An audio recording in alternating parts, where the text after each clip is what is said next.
આપણે જોઈએ ચેપ્ટર 23 અમે ગુજરાતી. ક્રિકેટના મેદાનમાં સૌ મિત્રો એકઠા થયા, પરંતુ આજે ભવ્ય રમવા આવ્યો ન હોય. બધા તેના ઘરે તેને બોલાવવા ગયા. બેલ વગાડતા જ ભવ્યની મમ્મીએ બારણું ખોલી સૌને અંદર બોલાવ્યા.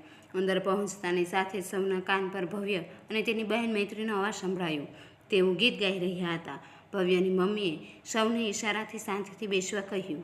ગીતના શબ્દ હતા: જય જય ગરવી ગુજરાત, જય જય ગરવી ગુજરાત, દીપે અરુણું પ્રભાત, ધ્વજ પ્રકાશશે ઝળહળ કસુંબી, પ્રેમ શૌર્ય અંકિત, તું ભણવ ભણવ નિજ સંતતિ સહુને, પ્રેમ ભક્તિની રીત, ઊંચી તુજ સુંદર જાત, જય જય ગરવી ગુજરાત, ઉત્તરમાં અંબા માત, પૂર્વમાં કાળી માત, જે દક્ષિણ દિશામાં કરંત રક્ષા કુંતેશ્વર મહાદેવ, ને સોમનાથ ને દ્વારકેશ એ પશ્ચિમ કેરા દેવ, છે સહાયમાં સાક્ષાત, જય જય ગરવી ગુજરાત.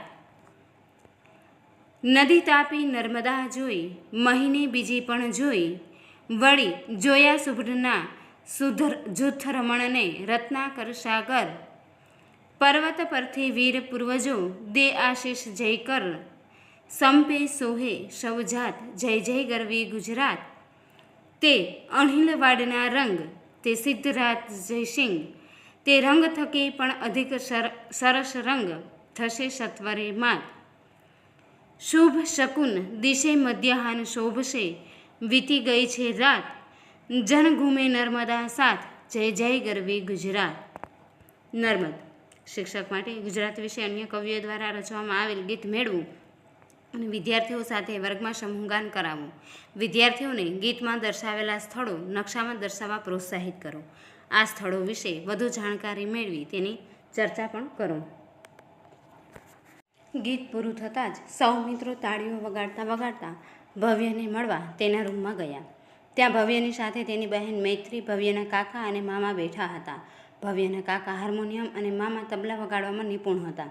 સૌ મિત્રોના આવવાથી ભવ્ય પણ ખુશ થઈ ગયો. ભવ્યના મિત્ર જયે કાકાને પૂછ્યું, કાકા આ કયું ગીત હતું? મેં પહેલી જ વાર સાંભળ્યું. કાકાએ સવિસ્તાર જવાબ આપ્યો, આ ગીત આપણા ગુજરાતની ઓળખ અને ગુજરાતનું ગૌરવ વધારનાર ગીત છે. આ ગીતમાં ગુજરાત રાજ્યની ભૌગોલિક સ્થિતિ અને વિશિષ્ટતાઓનું વર્ણન ખૂબ જ સુંદર રીતે કરવામાં આવ્યું છે. ગુજરાત રાજ્યની સ્થાપના 1 મે 1960ના રોજ થઈ હતી. હાલમાં ગાંધીનગર તેનું પાટનગર છે. કવિ નર્મદ દ્વારા આ ગીતની રચના કરવામાં આવી હતી. ભવ્ય તેની શાળામાં ગુજરાત રાજ્યના સ્થાપના દિન નિમિત્તે આ ગીત ગાવાનું છે. અમે તેની તૈયારી કરતા હતા. હવે જોઈએ આ છે ગુજરાતનો નકશો.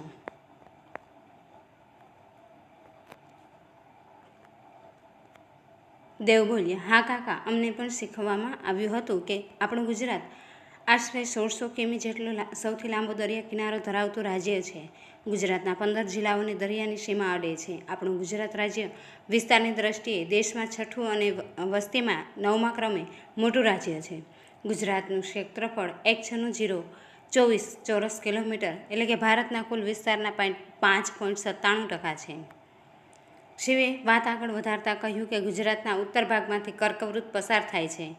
ભવ્યથી પણ બોલ્યા વગર ન રહેવાયું. તેણે કહ્યું, ગુજરાત રાજ્યની જમીન સીમા પડોશી દેશ પાકિસ્તાન સાથે અને ભારતના 3 રાજ્યો રાજસ્થાન, મધ્યપ્રદેશ અને તેમજ મહારાષ્ટ્ર સાથે જોડાયેલી છે. આ ઉપરાંત ગુજરાત ભારતનું એકમાત્ર એવું રાજ્ય છે કે જે 2 અખાત એટલે કે કચ્છનો અખાત અને ખંભાતનો અખાત ધરાવે છે. પછીનો પોઈન્ટ છે પાના નંબર 206 પરના નકશામાંથી નીચે આપેલા પ્રશ્નોના જવાબ શોધીને લખો. તેમાં પોઈન્ટ પહેલું છે કે ગુજરાત રાજ્યમાં કુલ કેટલા જિલ્લા છે? ગુજરાત રાજ્યમાં 33 જિલ્લા છે. બીજો પોઈન્ટ છે કે ગુજરાત રાજ્યમાં વિસ્તારની દ્રષ્ટિએ સૌથી મોટો જિલ્લો કયો છે? કચ્છ. પોઈન્ટ ત્રીજો, ગુજરાત રાજ્યમાં વિસ્તારની દ્રષ્ટિએ સૌથી નાનો જિલ્લો ડાંગ. ચોથું છે કર્કવૃત પસાર થતું હોય તેવા ગુજરાતના કોઈ પણ 3 જિલ્લાના નામ લખવું. તો તેમાં છે કચ્છ, પાટણ, મહેસાણા, સાબરકાંઠા અને અરવલ્લી. વેદ થોડો ખચકાઈને બોલ્યો, મામા ગીતમાં મહી, તાપી અને નર્મદા નદીઓના જ નામ છે.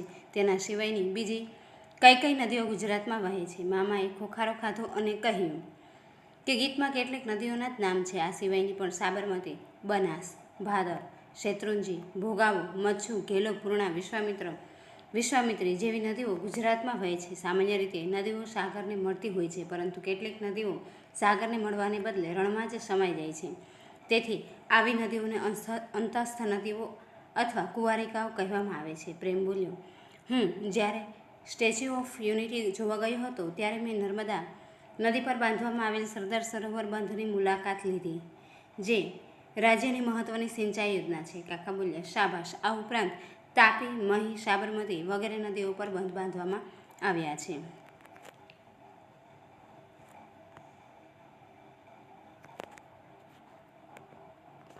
આગળના પાના નંબર 207 પરના નકશામાંથી નીચે આપેલા પ્રશ્નના જવાબ શોધીને લખો.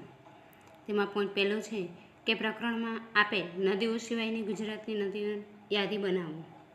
તો તેમાં છે દમણગંગા, પાનમ, વાત્રક, ઢાઢર, રૂપેર, સરસ્વતી, હાથમતી, અંબિકા, ઔરંગા, કોલક. પછીનો પોઈન્ટ બીજો છે કે અંતસ્થ નદીઓની યાદી બનાવી તેનું અંતિમ સ્થાન લખો. અંતસ્થ નદીઓમાં રૂપેણ, સરસ્વતી, મચ્છુ, હાથમતી, બનાસ આ તમામ નદી છે એ કચ્છના રણમાં સમાઈ જાય છે. પછીનો પોઈન્ટ ત્રીજો છે કે રાજ્યની સિંચાઈ યોજનાઓ તથા તે કઈ નદી પર બાંધવામાં આવેલ છે તે વિગતે લખો. તો આપણે જોઈએ કે ગુજરાત રાજ્યની સિંચાઈ યોજનાઓ ઘણી છે, તેમાંથી આપણે જે અમુક છે તે હું અહીંયા તમને કહું છું. તેમાં છે કે બંધનું નામ નવાગામ, નદી છે નર્મદા, જિલ્લો નર્મદા છે. પછીનું છે ઉકાઈ, તો તે તાપી નદી, જિલ્લો સુરત.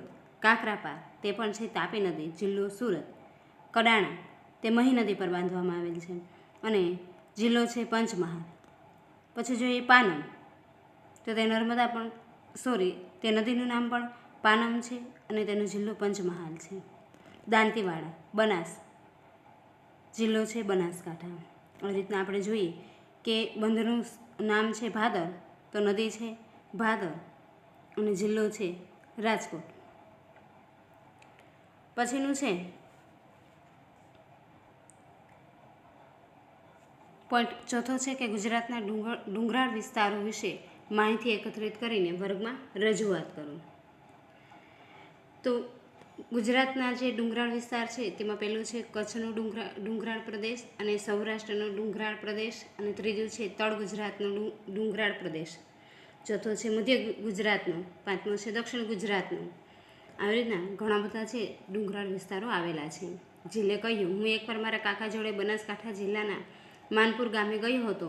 ત્યાં ખૂબ જ ઠંડી હતી. જ્યારે હું અને કાકા ખેતરમાં ગયા ત્યારે મેં જોયું કે ત્યાં ઘઉં વાવવામાં આવેલા હતા, જ્યારે બાજુના ખેતરમાં બટાટા વાવવામાં આવ્યા હતા. કાકાએ કીધું કે જમીન જેવા પ્રકારની હોય તે પ્રમાણે તેમાં પાક લેવામાં આવે છે. આ બધા પાક રવિ પાક તરીકે ઓળખાય છે. તો હવે આપણે જોઈએ આ જે ગુજરાતનો નકશો આપેલો છે તેમાં પાક વિશે બતાવવામાં આવ્યું છે. તે નકશામાં ઘઉં, જુવાર, ડાંગર, બાજરી, મકાઈ, મગફળી કયા કયા વિસ્તારમાં થાય છે તેના વિશે બતાવવામાં આવ્યું છે. પછીનું છે કે ઉપરના નકશામાંથી નીચે આપેલા પ્રશ્નના જવાબ શોધીને લખો. તો તેમાં છે કે ગુજરાત રાજ્યમાં થતા પાકની જિલ્લાવાર યાદી બનાવો. તો અહીંયા છે ઉપરના નકશામાં આપેલું છે મિત્રો, એ છે તમારે ત્યાંથી શોધી અને તેની યાદી બનાવવાની છે. પછીનું છે કે જુદા જુદા પાકનું રવિ પાક, જાયદ પાક અને ખરીદ પાકમાં વર્ગીકરણ કરો. તો તેમાં છે કે રવિ પાકમાં છે ઘઉં, જવ, ચણા, બટેટા, રાઈ, ડુંગળી. જાયદ પાક તરીકે છે અડદ, તરબૂચ, કાકડી, રાઈ, જુવાર, શણ આ બધું છે જાયદ પાક છે. પછી આવે છે ખરીફ પાક, તો તેમાં આપણે જોઈએ કે શેરડી, તલ, જુવાર, બાજરી, મકાઈ, કપાસ આ બધું છે એ ખરીફ પાક છે. હવે આપણે જોઈએ શિક્ષકો માટે, તો વિદ્યાર્થીઓને જુદી જુદી ઋતુઓમાં થતા પાક વિશે સમજ આપવી અને આ પાકનું રવિ પાક, ખરીફ પાક અને જાયદ પાકમાં વર્ગીકરણ કરાવવું. પ્રથમ તરત જ બોલ્યો, હું પણ મારા ફોઈને ત્યાં વેકેશનમાં રહેવા ગયો હતો. તેમના વાડામાં 5 ગાય, 4 ભેંસ અને 2 નાના નાના બચ્ચા હતા, એક ધોળું અને બીજું કાળું. ફુવા રોજ ગાય અને ભેંસને દૂધ ગામની ડેરીમાં આપવા જતા હતા. ગામની ડેરી આણંદમાં આવેલી અમૂલ ડેરીનો અને તેની નીચે ત્રિભુવનદાસ પટેલ તેમજ ડૉક્ટર વર્ગીસ કુરિયનનો પણ ફોટો લગાવેલો હતો. ડૉક્ટર કુરિયનના મોટા ફોટા નીચે શ્વેત ક્રાંતિના પ્રણેતા એમ પણ લખેલું હતું. ભવ્યના મમ્મી બધા માટે કપમાં દૂધ લાવ્યા. મૈત્રીએ કહ્યું, મમ્મી, આ કપ તો આપણે મોરબીથી લાવ્યા હતા તે જ છે ને? અવનવી, કેટલા બધા પ્રકારની ડિઝાઇનવાળા કપમાંથી મેં અને તમે આ કપ પસંદ કર્યા હતા. દૂધ પીતા પીતા સામે ટેબલ પર મૂકેલા ચરખાને જોઈ હર્ષે ભવ્યને પૂછ્યું, આ શું છે? તે ક્યાંથી લાવ્યા? કાકાએ કહ્યું, આ ચરખો છે. હું અને ભવ્ય ગાંધી આશ્રમ એટલે કે સાબરમતી આશ્રમ જોવા ગયા હતા ત્યારે એ ચરખો લાવ્યા હતા. ગાંધીજીએ ચરખા દ્વારા સ્વદેશી વસ્તુઓના ઉપયોગની અને વિદેશી વસ્તુઓના ઉપયોગ નહીં કરવા માટે લડત ઉપાડી હતી. હવે આપણે જોઈએ, આ નકશો છે તે ગુજરાતના ઉદ્યોગો અને ખનિજ સંપત્તિઓનો છે. તેમાં આપણે જોઈએ કે સિમેન્ટ, ડોલોમાઇન, એસ્બેસ્ટોસ, મેંગેનીઝ, દવા ઉદ્યોગ, લિગ્નાઇટ, ચિનાઈ માટી, તાંબુ, શીશુ, જસત, અકીકનો ઉદ્યોગ, સુતરાઉ કાપડ, હીરા ઉદ્યોગ, રાસાયણિક ખાતર, ખનિજ તેલ, મીઠું, ખાંડ, મત્સ્ય ઉદ્યોગ વગેરે વિશે આપેલું છે. હવે આપણે જોઈએ કે વિવિધ ડેરીઓ અને તેમના જિલ્લા દર્શાવતી યાદી તૈયાર કરો. તો તેમાં છે કે આપણા ગુજરાતમાં છે ઘણી બધી ડેરીઓ આવેલી છે. તો તેમાંથી અમુક આપણે અહીંયા જોઈએ. તો તેમાં છે કે અમૂલ ડેરી, તો તે આણંદ જિલ્લામાં આવેલી છે. સાબરમતી ડેરી સાબરકાંઠામાં આવેલી છે. સાબર ડેરી સાબરકાંઠામાં આવેલી છે. બનાસ ડેરી બનાસકાંઠામાં આવેલી છે. બરોડા ડેરી તે વડોદરામાં આવેલી છે. મધર ડેરી છે તે ગાંધીનગરમાં આવેલી છે. અને આના સિવાય પણ મિત્રો હજી ઘણી બધી એવી ડેરીઓ છે કે જે આપણા ગુજરાતમાં આવેલી છે. હવે આપણે જોઈએ કે ગુજરાતમાં વિકાસ પામેલા વિવિધ ઉદ્યોગોની યાદી બનાવો. તો આપણું ગુજરાત છે એ ખૂબ જ વિકાસશીલ છે, એટલે કે એમાં છે ઘણા બધા ઉદ્યોગો આવેલા છે. તેમાંથી આપણે જોઈએ થોડા ઘણા ઉદ્યોગો છે એ હું તમને કહું છું. તો તેમાં છે પેટ્રોકેમિકલ્સ, તો તે જામનગર એટલે કે એશિયાની સૌથી મોટી રિફાઇનરી છે અને તે વડોદરા પાસે કોયલી આવેલી છે. પછીનું આપણે જોઈએ હીરા ઉદ્યોગ, તો તે છે સુરત. પોલિશ્ડ હીરાનું સૌથી મોટું કેન્દ્ર છે તે સુરતમાં છે. પછી આપણે જોઈએ કાપડ પ્રોસેસિંગ, તો તે પણ સુરત છે. સિલ્ક કાપડનું ભારતમાં સૌથી મોટું કેન્દ્ર છે. પછીનું કેમિકલ્સ, તે અંકલેશ્વર એટલે સૌથી મોટી જીઆઈડીસી. પછી કોમ્પ્યુટર ગુડ્સ, તે વાપીમાં છે. મોટી કંપનીઓના પ્લાન્ટ્સ ત્યાં આવેલા છે. પછીનું જોઈએ અકેક, તો તે ખંભાત, તો દેશમાં સૌથી મોટું કેન્દ્ર છે. પછીનું સોડાઇસ, તે મીઠાપુર એટલે કે તાતા કેમિકલ્સ. કાર પાર્ટ્સ છે તે હાલોલમાં જનરલ મોટર્સના પ્લાન્ટ છે ત્યાં આવેલા છે. આવી રીતના આપણે જોઈએ ખાંડ ઉદ્યોગ, તો તે બારડોલી, ગણદેવી, પલસાણા, ધોરાજી, વલસાડ વગેરેમાં આવેલ છે. પછી જરી ઉદ્યોગ પણ સુરતમાં આવેલો છે.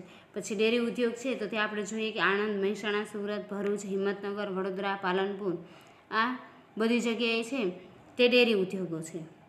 એવી રીતના આપણે જોઈએ કે ઓલ રિફાઇનરી, તો કોયલી, મહેસાણા, ખંભાત આવી રીતના છે કે ગુજરાતમાં અનેક જગ્યાએ ઉદ્યોગો વિકાસ પામ્યા છે. થેન્ક યુ મિત્રો. હવે આપણે જોઈએ નકશો છે ગુજરાતના જોવાલાયક સ્થળો. તેમાં ધાર્મિક સ્થળો, શિલ્પ સ્થાપત્યો, ગિરિમથક, અભયારણ્ય, પ્રવાસી સ્થળો, રેતાળ સમુદ્ર તટ વગેરે આપેલા છે. હવે આપણે જોઈએ ચર્ચા કરો અને નોટબુકમાં લખો. તેમાં પોઈન્ટ પહેલો છે કે જિલ્લાવાર જોવાલાયક સ્થળોની યાદી તૈયાર કરી તમારા વર્ગમાંથી કોણે કયા કયા સ્થળોની મુલાકાત લીધી છે તેની ચર્ચા કરો. તો તેમાં આપણે જોઈએ કે જિલ્લાવાર જોવાલાયક સ્થળોની યાદી.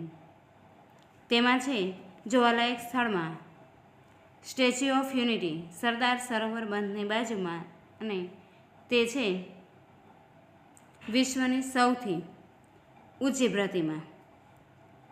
પછીનું છે ગીર રાષ્ટ્રીય ઉદ્યાન, કચ્છ, તેમાં સફેદ રણ, અમદાવાદ, સાબરમતી આશ્રમ, કાંકરિયા તળાવ. પછીનું છે સોમનાથ જ્યોતિર્લિંગ, તે સોમનાથનું જે મંદિર છે તે પ્રથમ જ્યોતિર્લિંગ છે. પોરબંદર, તે ગાંધીજીનું જન્મસ્થળ છે. સુદામાનું મંદિર છે, કીર્તિ મંદિર છે. સાપુતારા, તે મનમોહક હિલ સ્ટેશન છે. વડોદરા, નાયબ મહેલ, લક્ષ્મી વિલાસ મહેલ વગેરે ત્યાં આવેલા છે. દ્વારકામાં જોઈએ તો દ્વારકાધીશ મંદિર આવેલું છે. ગાંધીનગરમાં અક્ષરધામ મંદિર અને ચિલ્ડ્રન પાર્ક આવેલા છે. હવે આપણે જોઈએ કે તમે જોયું હોય તે સ્થળનું નામ અને તેની વિશિષ્ટતા લખો. તો તેમાં છે કે મેં જોયેલ સ્થળ છે કચ્છ છે. તેમાં આપણે જોઈએ તો કચ્છમાં છે તે 2 પ્રકારના રણ છે, એક નાનું રણ છે અને એક મોટું રણ છે. તે તેની વિશેષતા છે. તે રણમાં છે આપણે જોઈએ કે ક્યાંય રણના લક્ષણો દેખાતા જ નથી. તે પ્રકારે આપણે બીજું છે તેમાં સફેદ રણ તરીકે ઓળખવામાં આવે છે. તેમાં આપણે જોઈએ કે તે સફેદ રેતી અને નમકનું પ્રમાણ ત્યાં વધારે છે, તેથી તે સફેદ રણ તરીકે ઓળખાય છે. અને પૂનમની રાત્રિએ છે આ દ્રશ્ય મનમોહક બની જાય છે. અને ત્યાં અનેક ધાર્મિક સ્થળો પણ આવેલા છે. જે જોઈએ તો આપણે જે સલોરલની સમાધિ છે, હાજીપીરની જગ્યા છે, આશાપુરા માતાનું મઢ છે વગેરે ત્યાં અનેક ધાર્મિક સ્થળો પણ આવેલા છે. પોઈન્ટ ત્રીજો છે કે તમારા અને તમારા પડોશી જિલ્લાઓમાં આવેલ વિવિધ ધર્મોના ધાર્મિક સ્થળોની યાદી બનાવો અને તેમાંથી કોઈ પણ 2 સ્થળ વિશે લખો. પછીનું છે કે મામાની નજર વ્રજે પહેરેલ ટી શર્ટ પર પડી. તેની પર આપેલા ફોટાને જોઈ અને તેણે બધાને પ્રશ્ન કર્યા કે આ કયા મંદિરનો ફોટો છે, કોઈને ખબર છે? બધાએ નકારમાં માથું ધૂણાવ્યું. મામાએ કહ્યું, આ ફોટો બનાસકાંઠા જિલ્લામાં આવેલ અંબાજી માતાના મંદિરનો છે. બનાસકાંઠાથી વલસાડ જિલ્લા સુધીમાં તળ ગુજરાતનો ડુંગર વિસ્તાર આવેલો છે. વાત આગળ વધારતા કથને કહ્યું, હા મામા, અમે ડાંગના ડુંગરાળ પ્રદેશમાં આવેલા ગુજરાતના એકમાત્ર ગિરિમથક સાપુતારા ગયા હતા. તે સમુદ્રથી લગભગ 1000 મીટરની ઊંચાઈએ આવેલું છે. ચલો મિત્રો, હવે આપણે જોઈએ કે આપણે શું શીખ્યા. તો તેમાં છે પોઈન્ટ પહેલો છે કે વર્ષ 2019ની માહિતી પ્રમાણે ગુજરાત રાજ્યમાં કુલ 33 જિલ્લા આવેલા છે. પછીનો પોઈન્ટ છે ગુજરાત રાજ્યમાંથી કર્કવૃત પ્રસાર થાય છે. પછીનો પોઈન્ટ છે કે ગુજરાત રાજ્યનો દરિયા કિનારો 1600 કિમી લાંબો છે. પછીનો પોઈન્ટ કે ગુજરાત રાજ્યની નદીઓ અને તેમની સિંચાઈ યોજનાઓ, ગુજરાત રાજ્યના મુખ્ય પાક અને ગુજરાત રાજ્યના જોવાલાયક સ્થળો, ઉદ્યોગો અને શિલ્પ સ્થાપત્યો. થેન્ક યુ મિત્રો.